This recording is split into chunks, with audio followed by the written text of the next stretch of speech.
Pues así es, continuamos con nuestra serie 5 preguntas que determinan tu destino, y hasta el día de hoy hemos venido estudiando a los personajes involucrados en el nacimiento de Jesús y cómo ellos tuvieron que enfrentar preguntas cruciales cuyas respuestas definitivamente determinaron su destino. El día de hoy vamos a ver a los pastores, y resulta que la historia nos dice que María acaba de dar a luz y hay un grupo de pastores por ahí que están cuidando pues a lo que estén pastoreando. Es tal vez una tarde, noche tranquila, la luna por ahí grandota, el cielo estrellado, y de repente se les aparece un ángel. ¿Qué sentirías tú si se te apareciera un ángel? ¿Emoción? ¿Miedo? ¿O qué sentirías? Pues los pastores evidentemente sintieron lo que tú y yo sentiríamos también. Sintieron miedo, mucho miedo, y es por eso que aquí podemos ver lo que a continuación dijo el ángel en Lucas 2, versículo 10 y 11.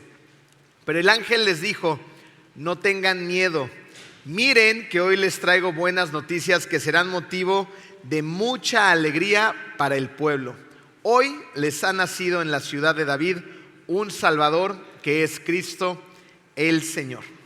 La pregunta que estos pastores debieron hacerse cuando les apareció el ángel es: ¿y quién es este bebé? Y esa misma pregunta te la debes de hacer tú. Depende de cómo la contestes, esto va a determinar tu vida en la tierra, pero más importante aún, tu futuro en la eternidad. Vamos a ponernos en manos de Dios, vamos a orar. Querido Padre, es un privilegio, Señor, poder compartir tu palabra. Gracias, Señor, por permitirnos adorar a todos nosotros en conjunto esta tarde. Y te pedimos, Padre, que tú sigas guiando este mensaje, que sensibilices los corazones de las personas que nos encontramos aquí y que estamos escuchando tu palabra, Señor, y que seas tú quien trabaje en ellos. Gracias, Padre, porque nos has dejado en tu palabra instrucciones precisas de quién es ese bebé que nació aquel día y que cambió nuestra vida para siempre en la tierra y en la eternidad. En el nombre de Cristo Jesús. Amén. Creo que a muchos de nosotros nos apasionan las grandes historias épicas, ¿no es así? Cuando vamos a la pantalla grande y vemos esas películas con grandes héroes, con tramas intrincados, donde en la gran mayoría de ellos siempre encontramos algún personaje que está destinado a salvar la vida de sus amigos o la vida incluso de la humanidad, ¿no es así? ¿Se acuerdan de esta película del Señor de los Anillos? Donde está este chaparrito con los pies peludos llamado Frodo.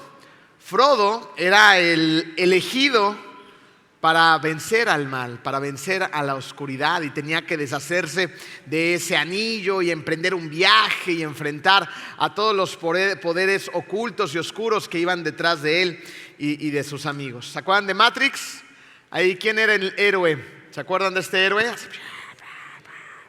Del buen Neo, ¿no? Neo estaba profetizado también para salvarlos. Creo que van a necesitar un micro que no está haciendo interferencia. No sé si me pueden hacer llegar. Gracias, Fer. Gracias. Ahora sí, se nota luego la diferencia, ¿eh? Aquí hay una preferencia hacia el cantante, ¿eh? Y uno pobre tiene que estar ahí gritando con el micrófono, pero bueno. Neo ahí estaba esquivando balas, era el que estaba profetizado para salvar también el día. Y ¿saben qué es interesante en todo esto? Que ni tú ni yo necesitamos de historias de ciencia ficción para vivir dentro de una trama complicada, compleja, increíble, apasionante, porque resulta que estamos inmersos en la más grande historia sobre la faz del universo. Esta historia cuenta con la trama más interesante que podría escribirse jamás. Y en esta historia hay un Dios maravilloso, un Dios que es todopoderoso y que en algún momento creó a los ángeles. Uno de estos ángeles, el más hermoso de ellos, precisamente debido a esta hermosura, en algún momento de su existencia se empezó a llenar de orgullo, se empezó a envanecer y se convirtió en el villano de la historia, en el malo. Su nombre es Lucifer. Lucifer se va a convertir en un ser terrible que se va a rebelar en contra de Dios. Así que Lucifer forma un ejército y está decidido a tratar de usurpar el trono que es de Dios. Pero Dios evidentemente no se iba a quedar con las manos cruzadas y empieza una tremenda batalla celestial. A la cabeza de esta batalla va el arcángel Miguel, que vence y expulsa del cielo a Lucifer y a sus seguidores. Tiempo después, Dios, en un desbordamiento de amor en esta historia tan emocionante y tan intrincada, ahora decide crear a unas criaturas completamente diferentes a los ángeles, a los seres humanos. Para ellas creó un plano físico, el universo. Y Dios crea a estos seres humanos para que ellos puedan convivir en una relación perfecta de amor, de cordialidad, de amistad, donde puedan relacionarse con su Creador cada día de sus vidas. Pero Lucifer, este ser que fue expulsado del cielo, está enojado y vuelve a atacar. Y ahora va a atacar a los primeros seres creados de Dios en este plano físico, a Eva y a Adán. Los engaña con artimañas, acerca a ellos, les dice mentiras y logra que la desobediencia entre al universo. Él está tratando de dañar esa relación perfecta que tenían los seres humanos con Dios, con su Padre, con su Creador, y los esclaviza. Cuando eso sucede, entonces Dios va a declarar una vez más la guerra y Él va a hacer una promesa. Dios va a prometer que un día un héroe como ningún otro va a llegar de manera muy humilde a esta tierra. Va a llegar a esta tierra en la forma de un bebito. Este héroe tiene una misión y es la de destrozar al enemigo y restaurar las cosas a su estado original. Pero para cumplir con su plan, Dios va a crear un pueblo especial, el pueblo de Israel, donde un día nacería este Salvador. La proeza de salvar a la gente no iba a ser para nada fácil, porque habría gente que, manipulada por el enemigo, iba a tratar de deshacerse de ese bebé desde que éste naciera. Por lo tanto, este bebito tendría que ser protegido hasta que llegara a una edad madura. Y mientras tanto, se iba a llevar a cabo un plan secreto diseñado por Dios.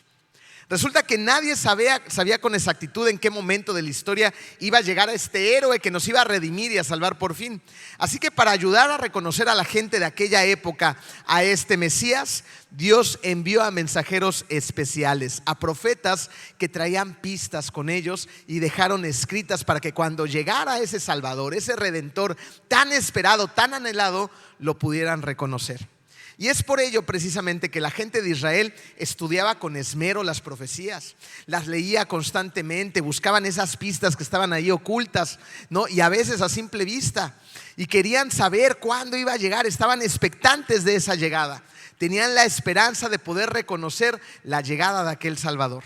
Así que cuando el ángel anuncia el nacimiento del Salvador, los pastores escuchan lo que han estado esperando, lo que ellos conocían, lo que ellos habían leído, y dicen: tenemos la esperanza de que ese niño va a cumplir las profecías de parte de Dios y al fin podremos ser libres.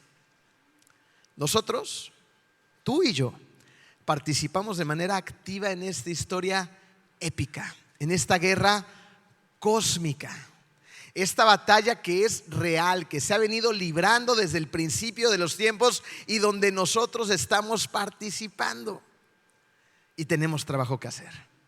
El día de hoy nos tenemos que responder a la pregunta que estos pastores muy probablemente se hicieron aquella noche. ¿Realmente será ese niño el Salvador que prometió Dios? Hubo gente que vivió en la época de Jesús y así lo creyó y lo siguieron. Y nosotros tenemos los escritos de aquellos seguidores de que Cristo dejaron, en donde podemos ver por qué lo siguieron. Lo que ellos tenían para saber si Jesús era el Mesías en el Antiguo Testamento es donde se apoyaban para poder comparar, ¿no? Decían, lo que está pasando con esta persona realmente será. Y así iban leyendo, iban estudiando, iban viendo cómo esas profecías se iban cumpliendo una a una en aquel Jesús. El día de hoy nosotros vamos a buscar, vamos a hurgar en algunos pasajes del Antiguo Testamento para poder responder al final de este mensaje con seguridad quién fue aquel bebé. Para ello vamos a ver 5 formas en las que se revela Jesús a través del Antiguo Testamento. ¿Están listos? Sí. Pero con ganas. ¿Están listos? Sí. Ahora sí vamos a empezar. Número 1 en tu programa dice: el Antiguo Testamento cuenta la historia que Jesús viene a completar. el Antiguo Testamento cuenta la historia que Jesús completa. Es como cuando estás viendo una peli. ¿Les gustan las pelis? A mí también me gustan las pelis, ¿no? Entonces hay buenas películas que cuando ya se están aproximando al final, pues tú esperas los desenlaces, ¿no es así? Y esperas que terminen y estás de alguna manera expectante. Pero hay películas que no van a terminar porque se espera una segunda parte.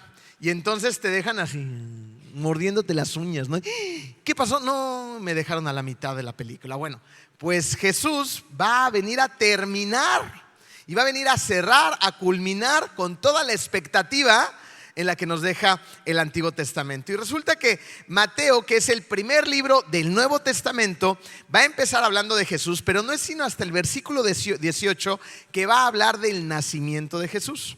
Los primeros 17 versículos los va a utilizar para hablar acerca de la genealogía que nos lleva hasta Cristo. Vamos a ver qué nos dice el 17, versículo 17. Así que hubo en total 14 generaciones desde Abraham hasta David, 14 desde David hasta la deportación de Babilonia y 14 de la deportación hasta el Cristo. Miren, si alguien contara su historia, lo más común y lo más normal y lo más coherente sería que empezáramos a contar nuestra historia de manera cronológica, ¿no es así? Tú podrías decir, yo soy Juan y te voy a contar un poquito acerca de mi historia. Pues resulta que yo nací en la Ciudad de México, por ahí del año de 1983, un 6 de marzo, a las 12 del día en el hospital de Satélite. Luego mis papás me llevaron a vivir a Arboledas. Tiempo después decidieron venirse a vivir a Cancún y todo empieza a agarrar como que ritmo, orden y estructura. Pero Mateo no inicia su narración con el nacimiento de Jesucristo, ¿ok? Sino que lo inicia de una manera diferente. Él va al orden cronológico. ¿Por qué? ¿Por qué hace esto Mateo? Porque Mateo está diciendo que esta historia, la historia de Jesús, empezó muchísimo tiempo antes del nacimiento de Jesús. Resulta que este bebé no llegó al mundo como todas las demás personas llegamos. Este bebé es de lo que se trata la historia del universo. Y para poder empezar a entender esta historia, necesitamos necesariamente ir al Antiguo Testamento. Ahora, seamos sinceros. ¿Hay aquí alguien de pura casualidad que le cueste trabajo el Antiguo Testamento? Algunas cuantas personas, ¿no es así? De repente llegas a ciertos libros del Antiguo Testamento. Hay unos que son muy apasionantes, muy interesantes, pero cuando te topas con las genealogías, ¿no? Y el hijo del hijo del hijo del hijo del hijo, y dices, Dios, pero ¿por qué nos escribiste esto, no? ¿De qué nos va a servir? Pues todo lo que está escrito en la Biblia tiene un propósito. Y si está ahí, evidentemente es porque Dios lo puso ahí para algo. Lo que tenemos que hacer es cambiar nuestra visión acerca del Antiguo Testamento y empezar a entender que no es un libro de historia nada más, que no es un libro aburrido, que no es un libro muy complicado, sino que es un libro que nos ayuda a emprender el viaje. Porque esto es un viaje, ¿ok? Un viaje que tiene un destino. El viaje del Antiguo Testamento nos va a llevar al destino que es, ¿quién creen? Jesucristo. Sin destino, pues no hay viaje. Y sin viaje tampoco hay destino. Por lo tanto, necesitamos abrazar al Antiguo Testamento, subirnos en ese tren que nos va a llevar por diferentes puntos de la historia y que nos va a llevar por diferentes profecías y que nos va a conducir a la persona más importante, más relevante y a la única persona que puede darte vida, vida en abundancia y vida eterna, que se llama Jesucristo. Para contestar esta pregunta acerca de quién es este bebé, es necesario comenzar en el Antiguo Testamento, porque esa es la historia que Jesús completa. Vamos al punto número 2 en tu programa. El Antiguo Testamento declara las profecías que Jesús vino a cumplir. Y esto es interesantísimo y súper importante. Fíjense, el Antiguo Testamento hace muchas profecías referente al Mesías. Y resulta que el Evangelio de Mateo en 5 veces va a repetir palabras que van a decir algo más o menos así. Esto sucedió para que se cumpliera. Y luego Mateo lo que va a hacer es que va a citar algún pasaje, algún libro del Antiguo Testamento, haciendo referencia a un profeta. Vamos a ver cuáles son estas 5 referencias que nos hace Mateo acerca de las profecías. Esto sucede después, el primero que les voy a leer, sucede después de que José acepta a María como esposa. Lo encontramos en Mateo capítulo 1, versículo 22 y 23. Dice lo siguiente: Todo esto sucedió para que se cumpliera lo que el Señor había dicho por medio del profeta. ¿Se dan cuenta? Aquí es la primera. Todo esto sucedió para que se cumpla la profecía que se había dicho por medio de un profeta. Y aquí está la cita de aquella profecía del Antiguo Testamento. La Virgen concebirá y dará a luz un hijo y lo llamará Emmanuel, que significa Dios con nosotros. Mateo está citando a Isaías 7:14. Esta profecía fue escrita aproximadamente 600 años de que sucediera. ¿Qué posibilidades había de que esto se cumpliera? Es más, te la voy a poner más fácil. ¿Qué posibilidades había de que una virgen tuviera un hijo? Pues cero, ¿verdad? Pero para Dios, ¿hay algo imposible? Nada. No hay nada imposible. Vamos a ver la segunda. Aquí Herodes le está preguntando a los hombres sabios que se van a reunir con él dónde habría de nacer el Cristo, porque quiere asesinarlo. Él no quiere competencia, no quiere ningún rey que venga a tirarle su reinado, ¿no? Entonces aquí Mateo, nos encontramos en Mateo 2 versículos 5 y 6 y nos encontramos en esta plática que está teniendo Herodes con los sabios. En Belén de Judea le respondieron estos hombres sabios a Herodes: porque esto es lo que ha escrito el profeta. Nuevamente está citando un pasaje del Antiguo Testamento y está diciendo que la profecía se ha cumplido. Pero tú, Belén, en la tierra de Judá, de ninguna manera eres la menor entre los principales de Judá, porque de ti saldrá un príncipe que será el pastor de mi pueblo Israel. Mateo está citando a Miqueas 5:2. Cientos de años antes se había profetizado dónde iba a nacer Jesucristo. Ahora vamos al que sigue, Mateo 2:15. Aquí nos encontramos cuando José y María se escapan a Egipto. Dice así: de este modo se cumplió lo que el Señor había dicho por medio del profeta. Nuevamente hace lo mismo: de Egipto llamé a mi hijo. Mateo está citando a Oseas 11:1. Vamos por dos más. Cuando Herodes manda a matar a todos los niños menores de 2 años en Belén, este tipo no se está dando cuenta que está cumpliendo una profecía. Dice Mateo: entonces se cumplió lo dicho por el profeta Jeremías. Se oye un grito en Ramá, llanto y gran lamentación. Es Raquel que llora por sus hijos y no quiere ser consolada. Sus hijos ya no existen. Mateo está citando a Jeremías 31:15. Y por último, cuando José y María llevan a Jesús a Nazaret en lugar de a Belén, y fue a vivir en un pueblo llamado Nazaret. Con esto se cumplió lo dicho por los profetas: lo llamarán Nazareno. 5 veces Mateo dice que esto sucedió en la vida de Jesús para que las profecías fueran cumplidas.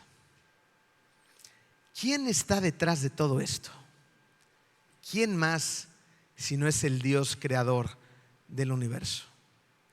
Para todos aquellos quienes de repente empezamos a dudar, quienes de repente tenemos miedo, quienes de repente no encontramos sentido, recuerda que el mismo Dios del Antiguo Testamento, el mismo Dios de la época de Jesús, es el mismo Dios que sigue siendo nuestro Dios.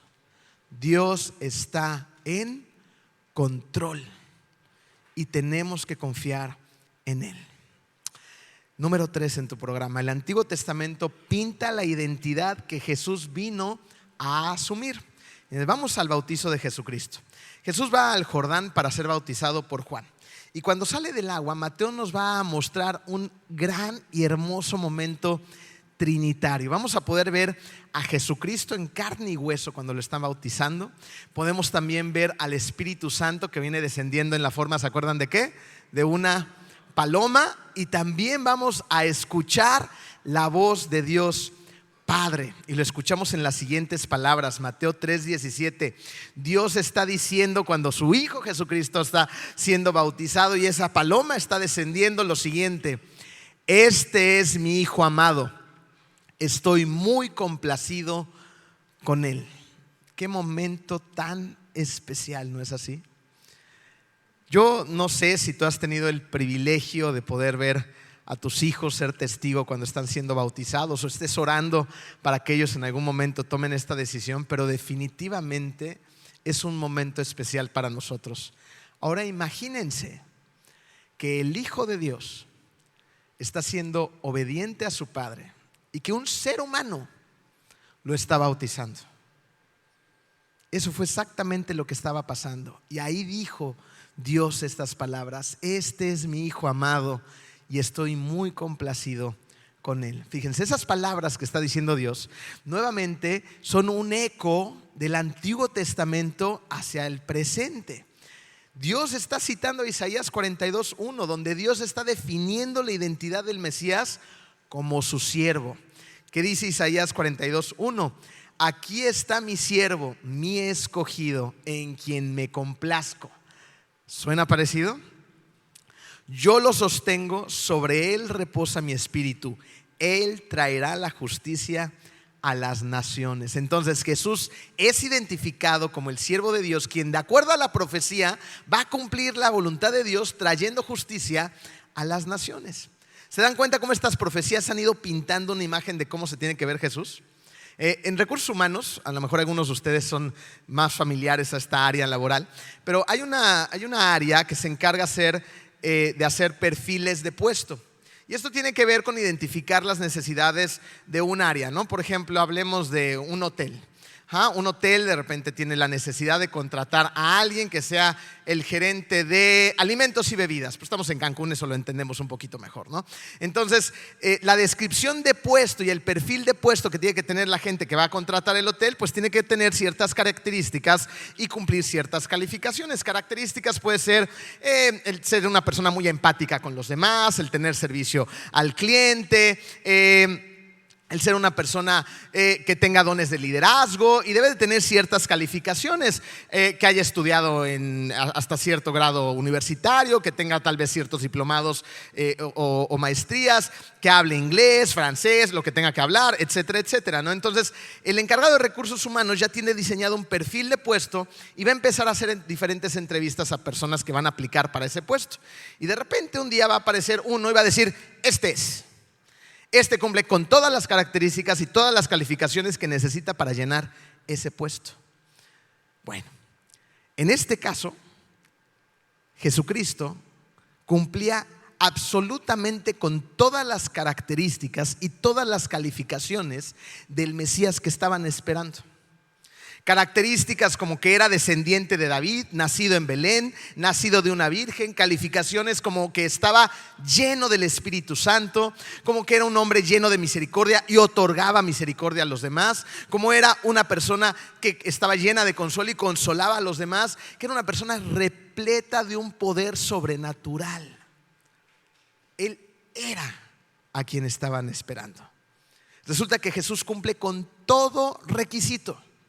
Y mientras más lo conocen sus discípulos, más claro era que era Él a quien estaban esperando. Y eso es lo mismo que a ti y a mí nos debería de pasar hoy. Porque lo que es cierto es que entre más empezamos a conocer a nuestro Señor, más deberíamos de tener claro que Él es nuestro Señor. Un Dios que está lleno de misericordia, de gracia, de amor, de poder, de milagros, de cosas que no entendemos, pero que Él sigue obrando en nuestras vidas. Porque cuando nosotros realmente vamos a la palabra, la escudriñamos, cuando oramos, cuando practicamos nuestras disciplinas espirituales, cuando venimos a reunirnos dentro de la iglesia, empezamos a conocer cada vez más a Jesucristo. Y cuando empezamos a conocerlo más, pues nos damos cuenta de que Él es.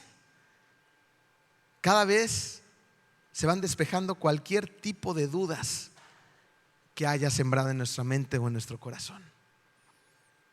Eso es lo que aquella gente empezó a vivir. Decían: claro, ¿quién más puede ser si no es el Hijo de Dios? Número 4. El Antiguo Testamento explica una misión que Jesús vino a consumar. Resulta que el Antiguo Testamento va a delinear la misión que Jesús vino a ejecutar. Después de su bautizo, Jesús es llevado al desierto, ¿se acuerdan? Y Él va a pasar ahí 40 días en ayuno. ¿Alguien ha logrado ayunar más de una semana? Muy pocas manos levantadas, ¿verdad? Bueno, pues Jesucristo había pasado 40 días en ayuno y es tentado por el enemigo. Y después, cuando Él regresa, esto queda registrado en Mateo 4:17, pasa lo siguiente. Desde entonces comenzó Jesús a predicar: arrepiéntanse porque el reino de los cielos está cerca. Jesús empieza a predicar la llegada del reino de Dios. Y es importantísimo reconocer que esta no es una idea inventada por Jesús. Evidentemente Jesús tenía que estar explicando mucho acerca del reino por medio de sus parábolas, pero lo que es una realidad es que la gente de aquella época ya tenía una clara idea del significado de la llegada del reino de Dios. Estas personas leían la Escritura, estudiaban la Escritura, hurgaban entre ella con la esperanza de que cuando viniera el reino de Dios terminaría el exilio, terminaría la opresión en Roma, la gente de Dios sería restaurada y redimida. Es lo que leían, lo que cantaban en sus salmos, lo que esperaban. Pero lo que Jesús les está diciendo es que lo que ellos esperan ya está ahí. Jesús está diciendo: soy yo a quien han estado esperando. Fíjense, en Lucas 4 podemos ver a Jesús citando también al Antiguo Testamento a Isaías 61. Y quiero que hagan un poquito de ejercicio de imaginación y que viajemos rápidamente y que nos coloquemos en esa reunión, porque debió de haber sido algo extraordinario. Está ahí Jesucristo, vestido de la época, tranquilo, en paz, en un lugar lleno de gente. Las personas estaban poniéndole atención. El ambiente era único, especial y espectacular, pues estaba allí el Hijo de Dios. Y Jesús tiene consigo un pergamino, un rollo, que va a leer la palabra de Dios, va a leer la Biblia en el Antiguo Testamento. Lo desenrolla y esto quedó registrado en Lucas 4, 18 al 19. Y dice: el Espíritu del Señor, Jesucristo leyendo lo que se sabía evidentemente de memoria: el Espíritu del Señor está sobre mí, por cuanto me ha ungido para anunciar buenas nuevas a los pobres. Me ha enviado a proclamar libertad a los cautivos y dar vista a los ciegos, a poner en libertad a los oprimidos, a pregonar el año del favor del Señor. Si se hubiera detenido hasta ahí, todos hubieran pensado: claro, está citando al Antiguo Testamento, ahí está la promesa, vamos a orar porque esto suceda en nuestros días, porque queremos ser testigos de aquellos milagros. Pero Jesucristo va a seguir y miren lo que va a pasar. Imagínense a Jesús ahí sentado, ahora va a enrollar ese libro y va a pasar lo siguiente: Lucas 4, 20 al 21. Luego enrolló el libro, se lo devolvió al ayudante y se sentó. Todos los que estaban en la sinagoga lo miraban detenidamente. No se escuchaba ni un clavo caer. Y él comenzó a hablarles. Han de haber dicho: pues si ya acabó de leer, ¿qué más nos tiene que decir? Y escuchen estas palabras: hoy se cumple esta escritura en presencia de ustedes. Jesús estaba diciendo quién era Él.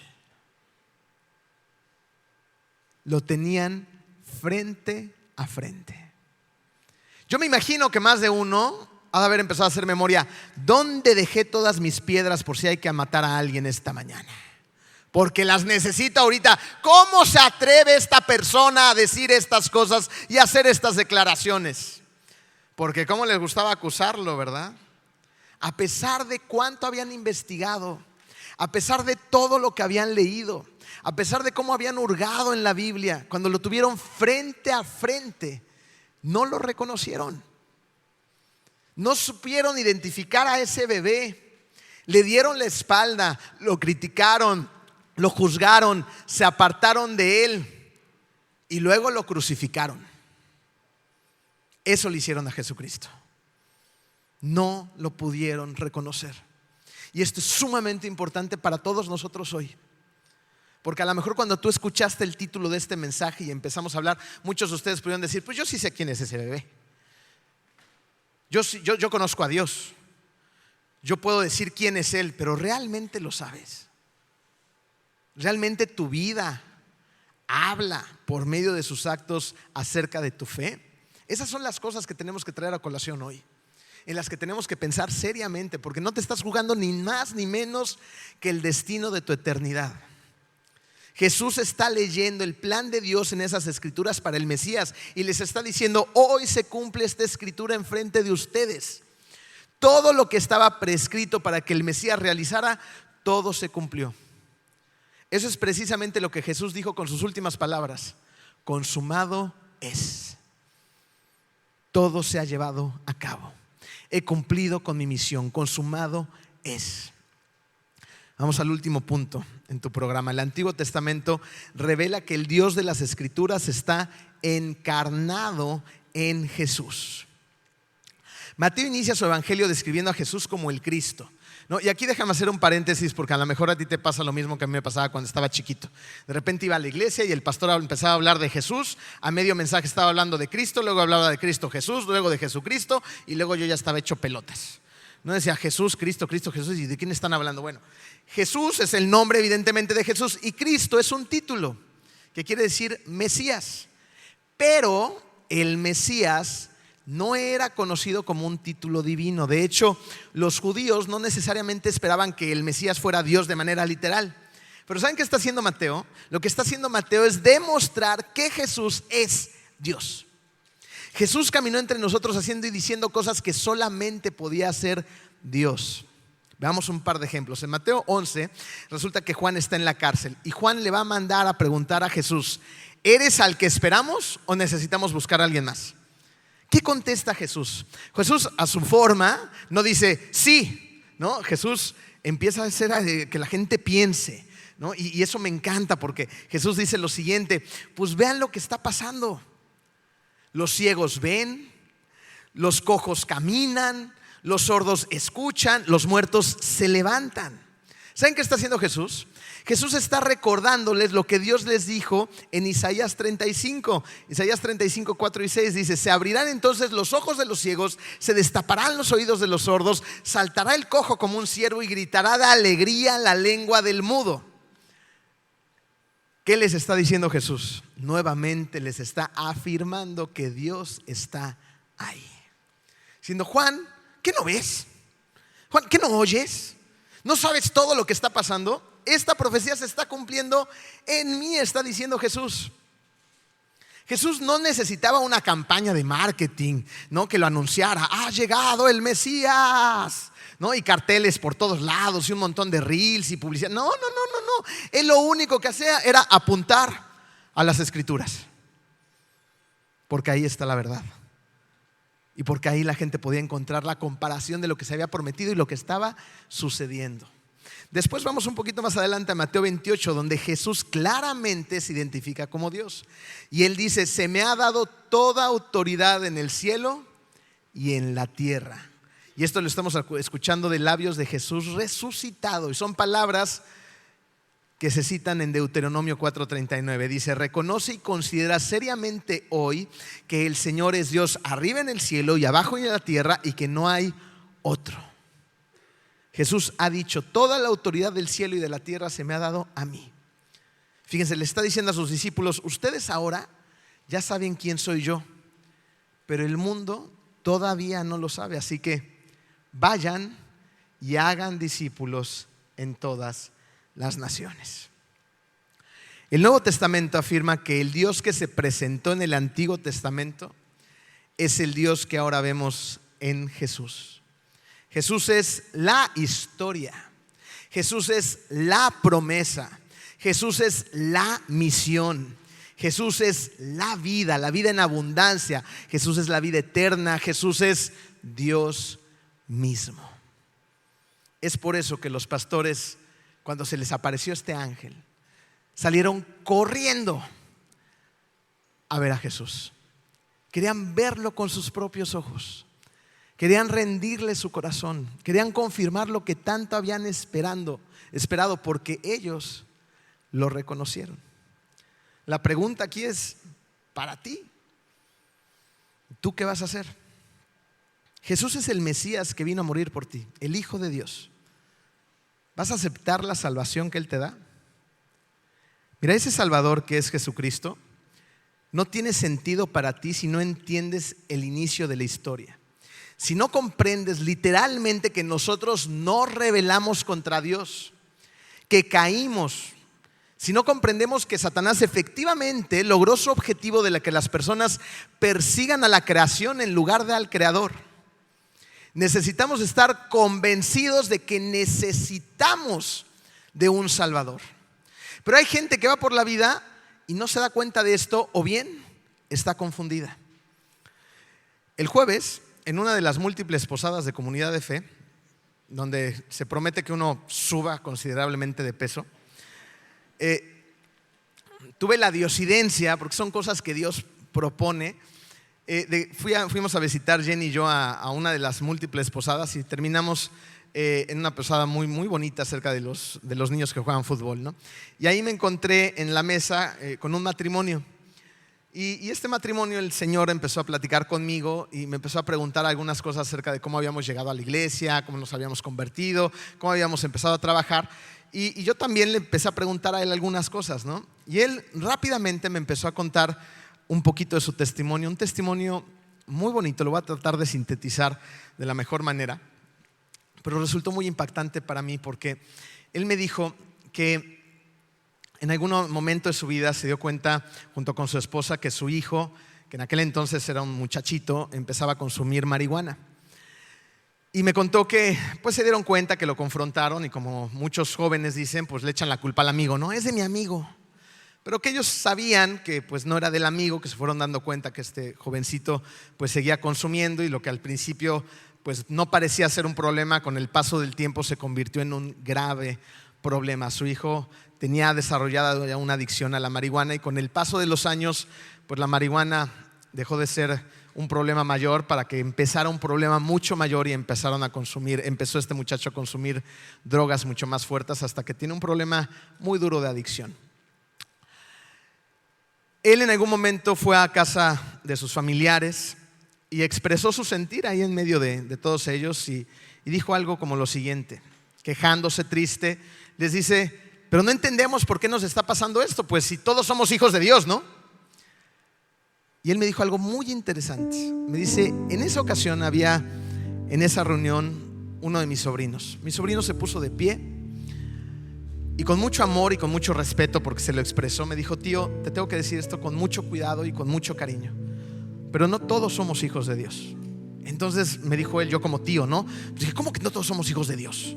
¿No? Enojado, molesto. Dijo: no tío, no todos somos hijos de Dios. Dijo: a ver, ¿por qué dices tú que eres hijo de Dios? ¿Conoces a Dios? Sí, yo conozco a Dios.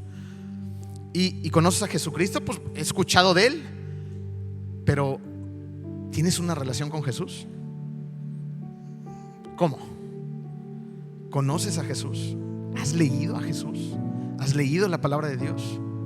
No. Entonces, tío, no porque digas que eres hijo de Dios, eres hijo de Dios. Necesitas invitar a Cristo a vivir en tu corazón y a ser transformado por Él.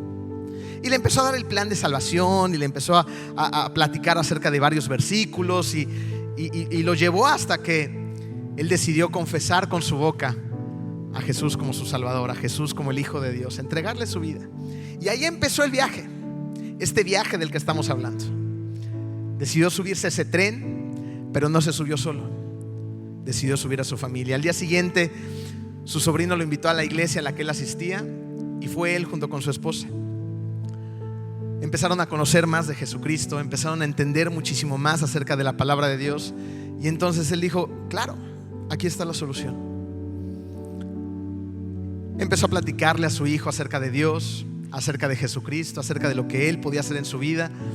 Y por medio de la iglesia lograron encontrar un centro de rehabilitación que era muy bueno, que tenía buenos principios cristocéntricos. Y este muchacho decidió entrar a ese centro de rehabilitación por voluntad propia. El programa empezó a hacer efecto en él. Y eso fue un antes y un después. Ese querido tío sacó su celular en ese momento, aquel jueves, hace unos días apenas, y me dijo: te quiero mostrar esta imagen. Encontró una fotografía y me dijo: mira, este es mi hijo antes y este es mi hijo después. Su hijo de antes estaba consumido por las drogas.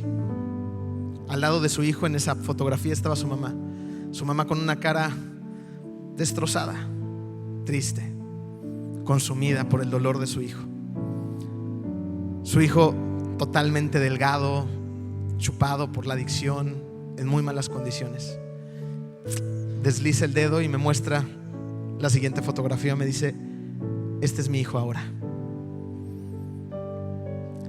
Su hijo casado, con 2 hijos, barbón, guapo, gordito. Hay un antes y un después. ¿Un antes de qué? Un antes de que ese jefe de familia aceptara a Cristo en su corazón. ¿La batalla ya terminó? Claro que no. La batalla sigue hasta que estemos en presencia del Señor. Pero mientras tanto, hay un antes y un después. Ayer me encontraba en otra posada.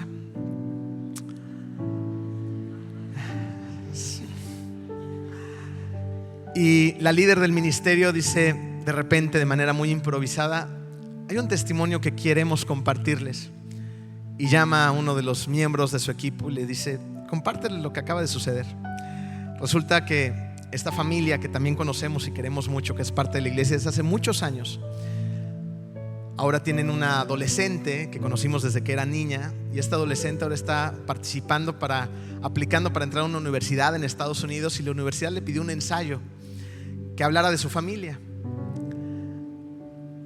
Y tenía que contar pues cosas relevantes de su familia, el apoyo de la familia y todo lo demás. Y entonces parte de este ensayo dice lo siguiente: palabras de esta adolescente: yo era una niña que quería en el fondo de mi corazón que mis papás se volvieran a querer. Y oré con todas mis fuerzas para que esto pasara. ¿Por qué estaba orando por esto esta niña? Porque cuando era una niña, en su casa había una enorme problemática, había mucho dolor y mucho sufrimiento. Ella vivía en medio de una violencia extrema, verbal y física, porque sus papás, no lo digo de manera figurativa, se daban hasta con el sartén. Había cosas volando siempre en esa casa. Había infidelidades, había golpes, había humillaciones, y había una niña en medio de todo esto. Y esa niña le oraba a Dios para que sus papis se volvieran a querer. Más adelante en ese ensayo, esta adolescente ahora dijo: Dios tomó algo destruido y lo transformó. Un antes y un después. Ahora sus papás sirven en la iglesia juntos, sirven como una familia cristiana, trabajan juntos, tienen una familia cristiana y funcional con problemas como tú y como yo, pero que su corazón está apuntando siempre a Jesús. Hay un antes y un después. Vamos a escuchar un poquito del coro con el que cantamos hace rato, porque esas palabras son verdad.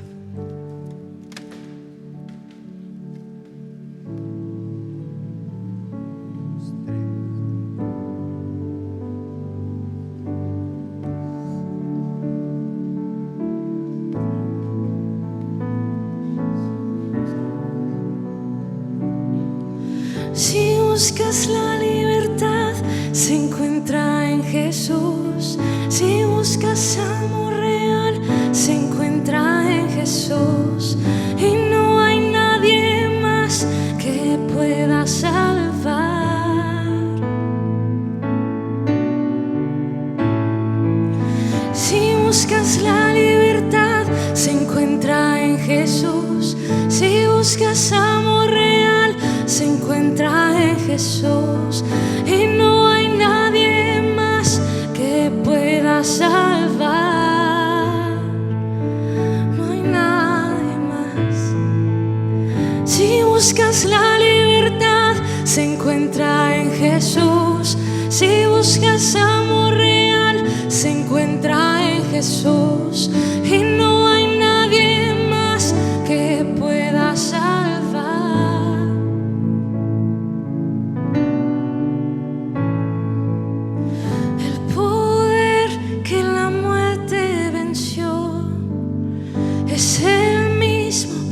Cristo me dio su espíritu, vivo está en mí. Esa gracia que me perdonó es la misma que me adoptó. Su espíritu vivo está en mí.